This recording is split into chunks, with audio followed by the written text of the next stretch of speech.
I had the front door half open, one hand on the suitcase, the other checking my phone.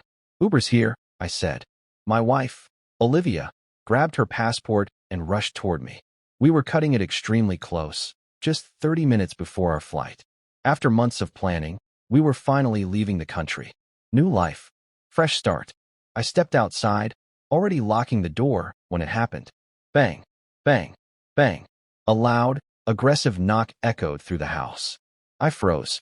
Olivia looked at me. "Did you hear that?" Before I could respond, a voice shouted from outside. "Open the door. Police." My stomach dropped. I slowly unlocked it.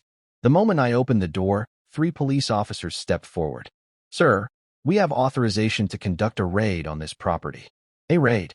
I said in disbelief. "We're leaving for the airport right now. Our flight is in 30 minutes. Step aside, sir." Behind them stood HOA board members and her. Karen, our neighbor, arms crossed. Calm. Smug. That's when I understood. "This is you," I said. "You did this." She tilted her head slightly. "I reported suspicious activity. The HOA has rules. We're moving out." I snapped. "Everything is packed." But she didn't care. The officers stepped inside. "Sir, we need you to remain here while we conduct a search." Olivia grabbed my arm tightly. "Our flight." I looked at my phone. 25 minutes left. Outside, the Uber honked once, then again. I ran outside quickly. "Please, just 5 minutes." The driver shook his head. "I can't wait. I've got another ride." And then he left. Just like that. Inside, everything was being torn apart. Boxes opened. Drawers searched. Our entire life scattered. Olivia stood there silently. "We're going to miss it." I clenched my jaw. This doesn't make sense. The officer showed me a document.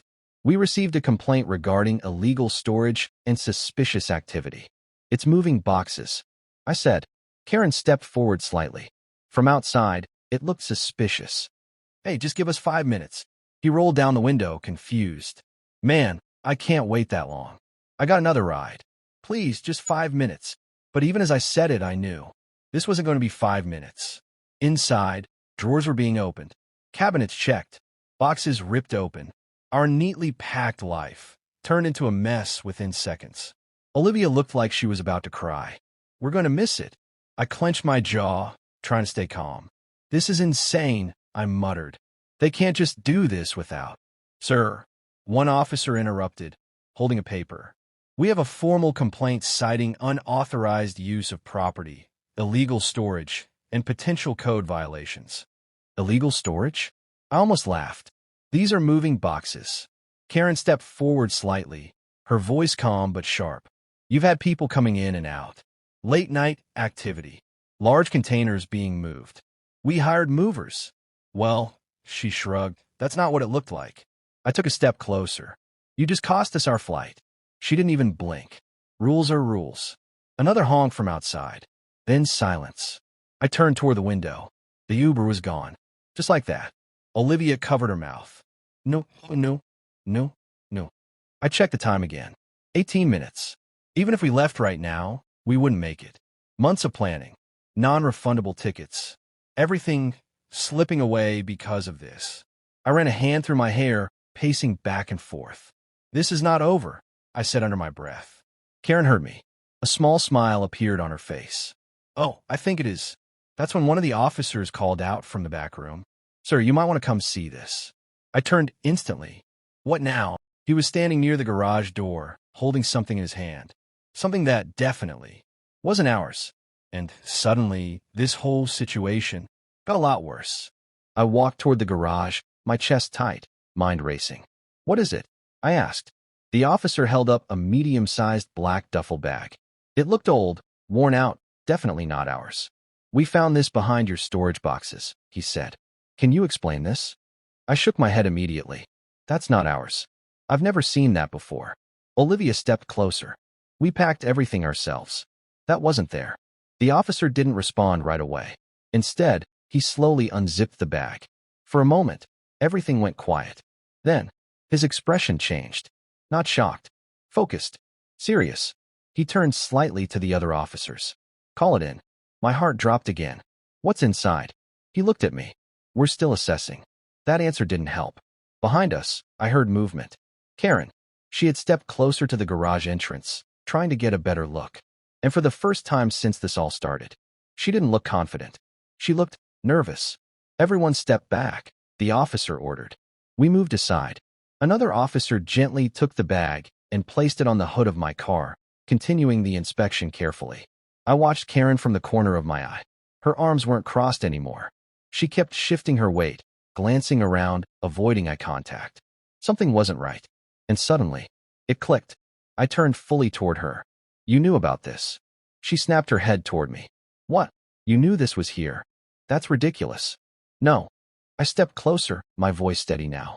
You reported suspicious activity. You insisted on a raid. And somehow this bag shows up in my garage. That's not my problem, she said quickly. Too quickly. One of the officers looked up. Ma'am, we're going to need you to stay where you are. That's when the shift happened. The attention wasn't on me anymore. It was on her. Minutes passed. Every second felt heavier than the last. I checked my phone again. Flight, boarding. We were officially too late. Olivia leaned into me quietly. It's gone, isn't it? I swallowed hard. Yeah. There was no point pretending anymore. We missed it. Because of this. Because of her. Sir. The officer called me over again. I walked up, trying to stay calm. We're going to take this bag in for further investigation, he said. But based on initial assessment, this doesn't appear to be connected to you. Relief hit me, but it was immediately replaced with anger. Then how did it get here? I asked. He didn't answer right away. Instead, he glanced past me. At Karen. Ma'am. Another officer spoke, approaching her now. Do you have any knowledge of this item? Karen forced a laugh. Of course not. I don't even go into his garage. Interesting, the officer replied calmly. Because we have a statement here, where you specifically mentioned unusual storage in the garage area. She froze. Just for a second. But it was enough. I meant from outside, she stammered. You can see things. From outside, he cut in. Behind closed doors? Silence. The kind that says everything. Things escalated quickly after that. They didn't arrest her on the spot. But they did something almost worse. They started asking her questions. Real questions. Detailed ones. And Karen wasn't ready for that.